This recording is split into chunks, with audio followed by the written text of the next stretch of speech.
Serial गुम है किसी के प्यार में आज शादी के बाद हो रही है नील और तेजस्विनी की गोंदल की रस्म, जहां पर पूरा परिवार तैयार होकर शामिल है इस रस्म में। इस रस्म में कुल देवी की पूजा अर्चना की जाती है, सारी रस्में निभाई जाती हैं, ढोल नगाड़े भी बजते हैं।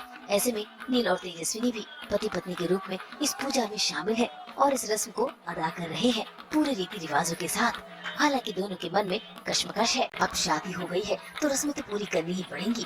ऐसे में नील और तेजस्विनी बड़ों का आशीर्वाद भी ले रहे हैं, लेकिन कहानी में ट्विस्ट तब आता है जब ऋतुराज को लग जाती है चोट, जिसके चलते नील परेशान हो जाता है। लेकिन ऋतुराज, उसकी नजरें तो अब भी तेजस्विनी पर टिकी हुई है और तेजस्विनी भी दूर खड़ी उसे टशन दिखा रही है।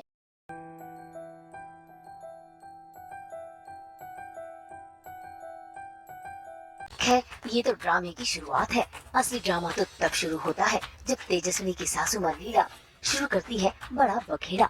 घर में बुला लेती है पुलिस और तेजस्विनी की बहन जूही और घर वालों के ऊपर लगाती है धोखाधड़ी का इल्जाम, जिसके चलते लीला जूही पर अपना गुस्सा भी बरसाती है क्योंकि वो सच जानना चाहती है। सच बोल, क्यों भागी? पता अब क्यों कुछ बन के खड़ी है? पता किसी ने क्या कर रहे हैं आप? प्लीज छोड़ दीजिए। मैंने छोड़ दीजिए, क्या कर रही हैं आप? छोड़िए। आज हट जाओ, कोई बीच में नहीं है, कोई नहीं। बोल, सब लोग हमारे पीठ पीछे हमारी बातें कर ही रहे हैं, तो आज सबके सामने सच आने ही दो। आज मैं चाहती हूँ कि सबको सच पता चले कि तू मंडप से क्यों भागी। लीला अपना गुस्सा दिखा रही है, लेकिन जूही वो खामोश है। ऐसे में लीला फैसला लेती है कि जूही को पुलिस के हवाले कर देगी। बस फिर क्या, इसी के चलते मच जाती है घर में अफरा तफरी। ऐसे में ये तमाशा तेजस्विनी से बर्दाश्त नहीं होता और वो पहुंच जाती है मंच पर सभी के सामने सच का खुलासा करने के लिए। ये जो भी हुआ है ना, इसकी वजह मेरी बहन है, आपका बेटा है।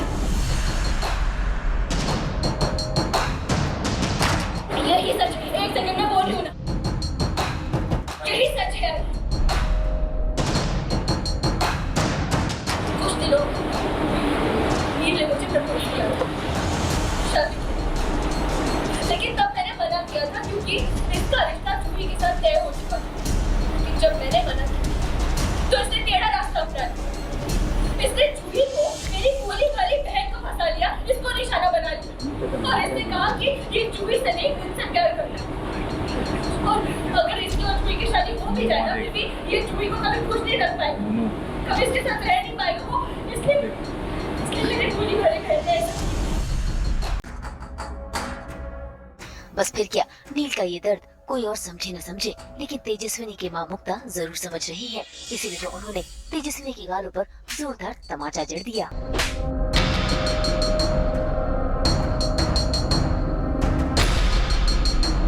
क्यों? क्योंकि आज जो तूने किया ना, जो हरकत तूने की, इसलिए। अब मुक्ता तो तेजस्विनी को समझाना चाहती है कि नील जैसा हमसफर मिलना इतना आसान नहीं होता। तो वहीं लीला को भी हार मिली है, जिसके चलते लीला वहां से चली जाती है और अब लीला फैसला लेगी घर छोड़कर जाने का। देखना होगा नील कैसे अपनी माँ को रोकेगा और कैसे सिचुएशन को संभालेगा।